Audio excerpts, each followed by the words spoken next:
Hey guys, this is Pharaoh 2091, and welcome back to Let's Play Dangan Ronpa.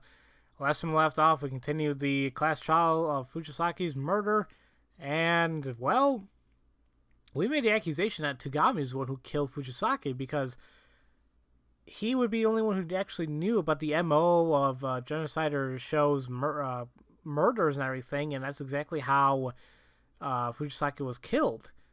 Well, not exactly, but, you know, kind of the same, I don't know, format, if you want to say. And we heard it from Genocider Shou herself that it couldn't possibly be her because she has all the equipment she needs, but it wasn't carried out in the same way. So, what exactly is going on now? Well, we just continue on and find out. So, shoot. I have 2 minutes to figure this out. I think the last thing was like, you know, we have to make it the claim where, there we go. There's something wrong with his claim, and yeah, I think this is the correct one.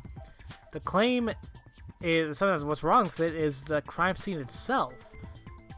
If Fujisaki was in the women's changing room, and she was killed there, how the hell did Togami get in there to kill her in the first place? So, the crime scene is the biggest contradiction here. You say you killed Fujisaki in the women's changing room, Togami, but I'm not so sure about that. I think the murder might have taken place somewhere else. Unbelievable. You've let me down, Nagi. I thought you were gonna go somewhere else with that, but damn if I've never been more wrong.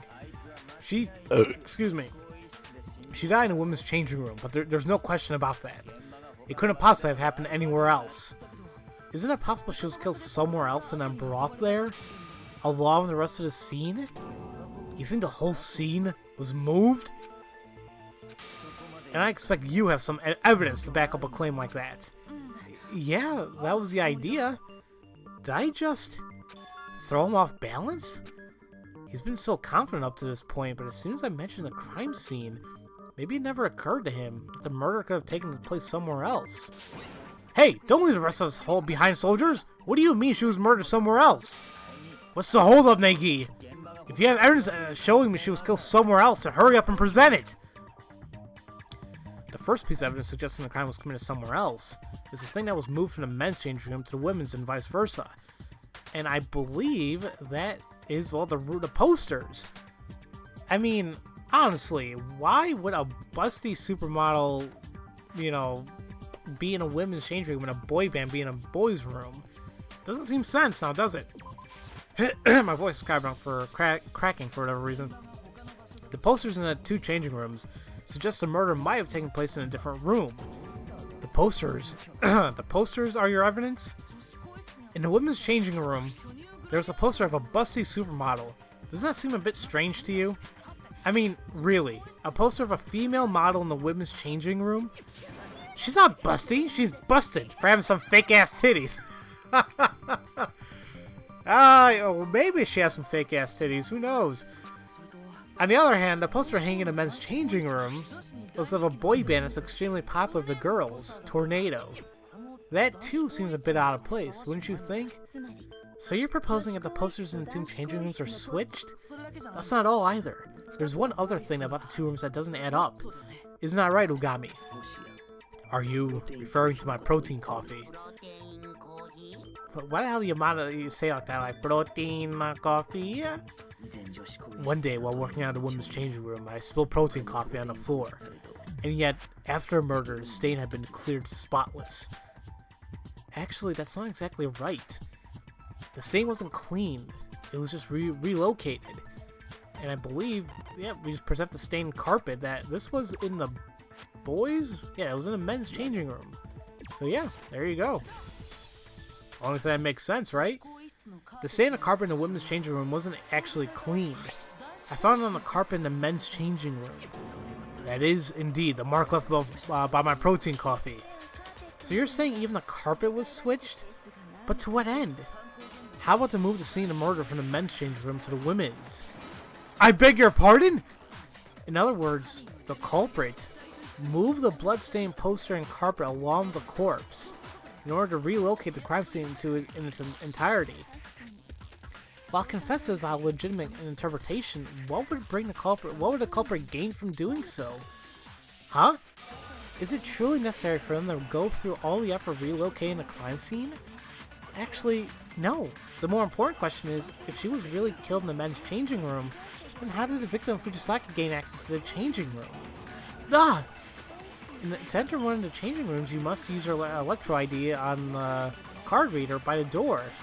However, Fujisaki, being female, only had access to the women's changing room via her Electro ID. In short, she couldn't have gained entry into the men's changing room. Wait, there is one way. And if you like, I'd be more than happy to tell you, dude. Forgive me if I don't believe you. Believe it, because I'm about to tell you how she could have done it. Right here, right now. Is it really possible? Did Fujisaki really have somebody entering the men's changing room? Did she? How? Ah, whatever. Let's see here. Is it really possible? Yeah, what is she saying? Could Fujisaki really have gained access to the men's changing room? Ah! I've got it! She modified her Electro ID. Wait, how? Oh, well, she was a super duper high school programmer. That cannot have been outside her abilities. Nope, that ain't it. She used a certain something up from the entrance hall. Huh? What something? What else? Why does Electroid, dude? Using that, she could have gotten into the men's changing room. Yes, it's possible that she could have used Kawada's Electro ID to gain access to the men's changing room. But when I found his ID in the entrance hall, it was... which makes me wonder if it's actually plausible. I mean, yeah, because we know there's the broken Electro ID, and we saw that it was Mizuno's, Enoshima, and then there was a broken one, and we can assume that it was Kawada. However, can we assume that it was his? That's the big thing here. So we're gonna break his assertion right there. We're not 100% certain if that's Kawada's, but it does make the most sense. But how do we know? Fujisaki couldn't have possibly used Kawada's Electro ID. Why not, dude? Because when I found it in the entrance hall, it was broken. Well, that makes sense. There goes my idea. It's almost impressive how quickly you surrendered. In any event, was it not against the rules to make use of another Electro ID? Their old rules only prohibit the lending of Electro IDs. They say nothing of borrowing someone else's, which is to say you're free to use any of the dead students' Electro IDs without violating the rules. Yep, that's exactly right! Although it makes no difference since his Electro ID was broken, in which case she must have reprogrammed it using her skills as a super duper high school programmer. Objection! It's impossible to modify Electro ID. An alarm will go off if you open one of them up.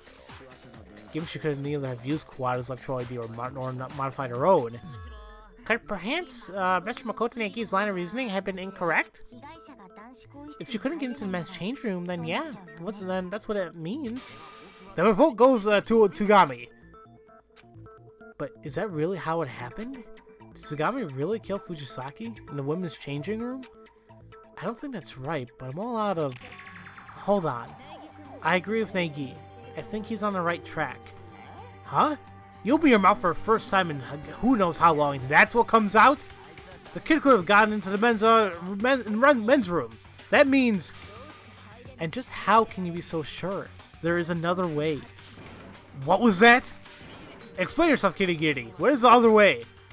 Yes, of course. But to do that, could I possibly request we take a short recess? There's some place I like to take everyone. Whoa! What you talking about? If you allow it, I'll make the rest of the trial much more exciting, which I'm sure you would enjoy. Oh, I'll make the class trial more exciting. Alright, that's cool with me. This class trial is now officially in a recess. What? Seriously?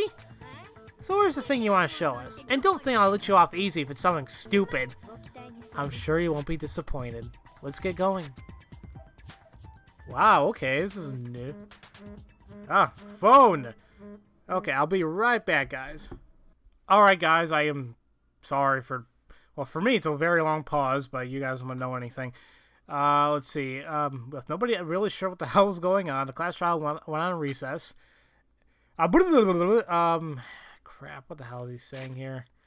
I hate this. Anytime I take a long pause, it doesn't matter. This always happens. Even if I fast forward the recording here, it's not the actual emulator. It still doesn't fix it. Come on. Stop wasting time, game.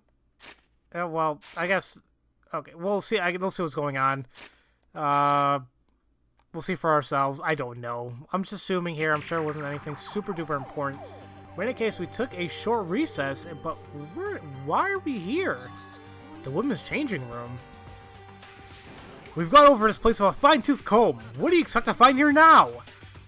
Examine the victim's body again, very carefully. Examine Fujisaki's body. All of it, and thoroughly. You mean touch the body? Nay. I will have to refrain.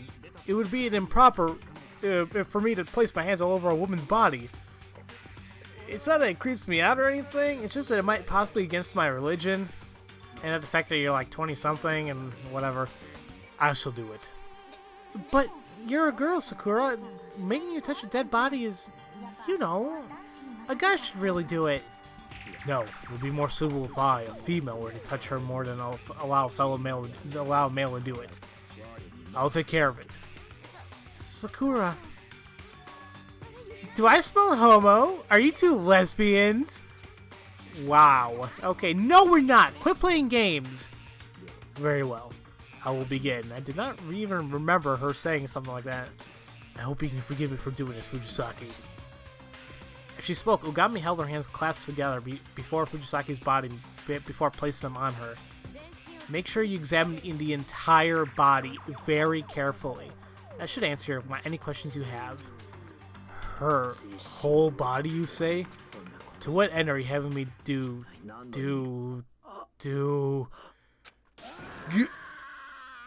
What's wrong? Why are you screaming? What's wrong? Impossible. How could this? Ogami's eyes were wide open, fixated on Fujisaki's body. She was visibly trembling. Fujisaki. What? Is a man! Oh my god! Oh, I mean, honestly, I kind of had a slight idea that she was possibly a man from the very beginning, but I was not entirely sure. And this sealed the deal. I see. So she was a man. Thank you very much for her. Go! Dude, you're kidding. I do not tell jokes. So, it's true! Fujisaki's a dude? A guy? Fujisaki's a boy? What's this? You guys didn't know? I thought that was pretty dang obvious. Shihiro Fujisaki is a crossdresser. He was a crossdresser? Damn, that's hot. Now I wish I'd done him. Oh, that makes sense. So this is what Kirigiri wanted to show everyone. Oop, boop, boop. You were right about that. This most certainly does make things more exciting. Now let's hop on back to the courtroom and get the ball rolling again. This time with a little extra oomph. So yeah, that's new. Ahem. My humblest apologies for the delay. Court is now back in session. The shocking truth was revealed. Shihiro Fujisaki was a boy. Now let's see where you guys go with that. I don't know why he chose to dress like that, but one thing's certain. Shihiro Fujisaki was male, not female. It never occurred to me that Fujisaki could be a boy. It completely slipped by me, unnoticed. When the victim being male, he would have he would have had no problems gaining access to the men's changing room. If his electro ID identified him as male, then yes, you're right. You betcha! Fujisaki was just a crossdresser, so of course his electro ID was said he was male. In which case, there are no problems with Nagi's line of reasoning. The victim was murdered in the men's changing room, after which he was moved to the women's. Access in the women's changing room is simple. He just needed either Meizono's or Inoshima's electro ID. Then it's true? Fujisaki was actually killed in the men's changing room? We still don't know why the culprit relocated the crime scene, but yes, it seems quite likely. I see. I thought something fell off. I couldn't help thinking something was strange about the way his body felt for a woman. I'm getting kind of turned on by all this. But this finally ties everything together. All my questions have been cleared up. Why should you be having your questions answered when you're our prime suspect? Excellent. Truly magnificent. My oh my! We've been whisked away to another world. What do you think, Negi? After all this, do you still think Togami did it?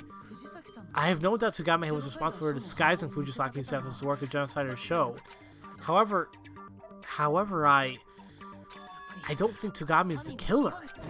What? Even though you were the proponent of the theory, Mr. Makoto Negi? The way you seemed to be egging me on earlier, it was like he was enjoying himself, the mystery solved. Like, he didn't have anything to worry about. I can only imagine he was able to act like that because he didn't actually have anything to worry about. On top of that, the evidence Togami left was kind of, you know, a little bit too blatant. Like he intentionally used that extension cord as a way to lead us back to him. At least, that's how I see it. What's more, you were obviously caught off guard when you discovered when the murder actually happened, where it happened, as well as when you learned Fujisaki was a boy. If you were really the killer, neither of those should have come as a surprise to you. I see. Alright. I'm a little concerned by your lack of decisive evidence here, but I suppose that's good enough. We'll go with your answer being correct. Correct? Just as Negi says, I am not the culprit. I happened to stumble upon his body in the women's change room and I modified the scene. That's all. You shitting me, man? I'm not shitting anyone. It's true. Who could believe that? If you don't want to believe me, by all means, you're just sending us all to our deaths. If what you're saying is true, then why would you do that? Why would you mess with his body? My reason is unimportant. What matters now is finding the real culprit. Negi, if I didn't kill him, then who is the culprit? I won't be able to say until we talk things over a bit more. You want to drag this over on even longer? Come on, man. No matter how you slice it, Togs is the killer. We should discuss anything that doesn't sit right at anyone. So you can count me in, Negi. If we come to the wrong conclusion here, then all of us will be executed. She's exactly right. I too shall participate in the discussion. I'm down too, dudes. Have you no independent thought? I'm no insect. Of course I can think for myself. Anyway, let's keep the conversation going then. We don't need to come to a decision right this moment. Indeed, you have a point. Our lives are on the line. Then let's recommence this murder mystery game. Togami really isn't a murderer. Then who is? Who killed Fujisaki? At the very least, the one thing we can say for sure about the culprit is that they had access to the crime scene, which means they must have been... What have they must have been then? Now it's easier to find out, but I'll just save it to the next episode, guys. I could possibly go longer, but the thing is, I took like a 15-20 minute break, and when I was on a phone call, I don't know exactly where I was before then, so I'm just gonna say right here and then I'm around my time limit, usually, whatever. And in any case, yeah, we're just gonna recommence this trial and discuss things even more. I mean, holy crap! Fujisaki's a boy. Crossdresser. I mean, I guess we'll figure out his reasonings why he did so later on, but it's like, wow. As I mentioned before, when I first played this game, I had a slight idea or kind of like a hunch that it could have been a man. And not to be sexist or anything like that, but it's very, very, very uncommon, at least in my experience. I mean, I'm sure there's many out there, but I have yet to see like a female being so being a programmer. God, this it sounds so terrible what I'm saying. If anyone watching this is a female programmer or whatever, or like tech savvy and you're female, I apologize. I know many tech savvy women. It's just I don't know any that like coding or like go into like the very, very technical details when it comes to like development or stuff like that. That's just me. I only know very few, and these are women I worked with before. So But yeah, that's just how I am. So it's like I kind of thought I was surprised. I'm like, oh wait, Fujisaki is she's a high school programmer. I'm like, okay, whatever. But okay, maybe it sounds wrong when I'm saying. I guess I should just shut up now. But in any case, guys, as usual, thank you all for watching, and I'll see you guys next time for Let's Play Dangan Ronpa. I'll see you guys later.